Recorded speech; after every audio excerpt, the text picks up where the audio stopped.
By now, many of you know that the void is a dangerous place.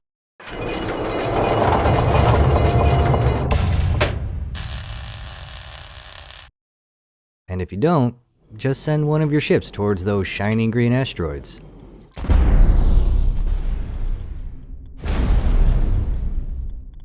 Danger. Hazardous region detected. Don't actually do that. It's a bad idea. Because of that, you may want to avoid the sector. That's perfectly fine. You can set up a global blacklist to keep all of your ships from traveling there.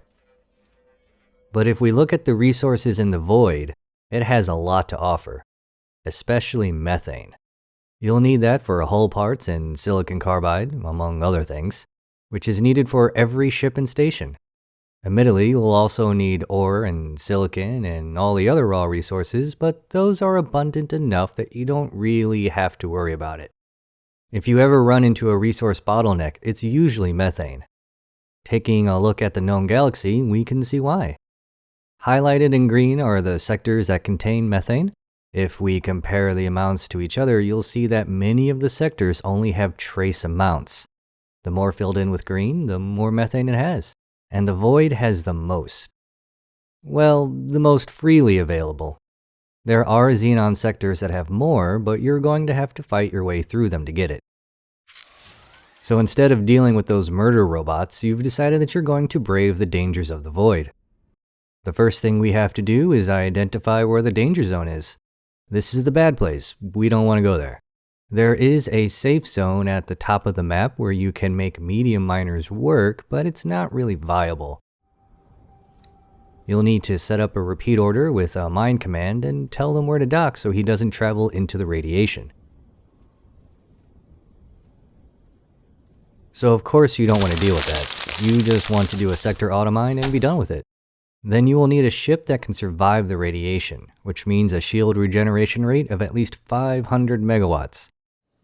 Luckily for you, right next door in Antigon Memorial is the Republic shipyard that has a large miner that can do just that.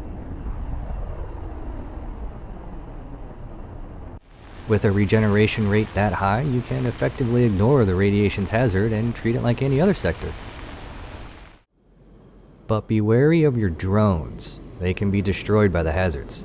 Luckily, that will only happen while you are in sector.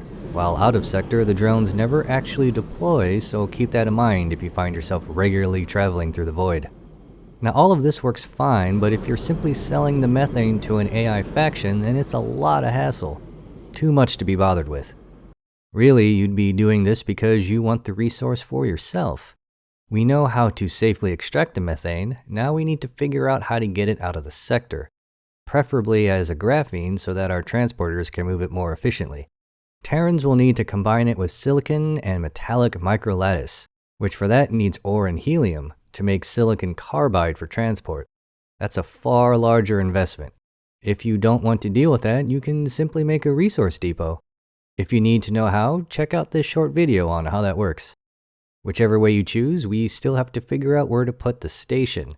We don't want our transporters traveling from the jump gate to the station and getting blown up on the way over there. So instead of placing the station on the elliptical plane, we just raise it up. Now your ships will travel up and over the radiation whenever they are entering or leaving the sector. There we go. We now have a safe presence in the void.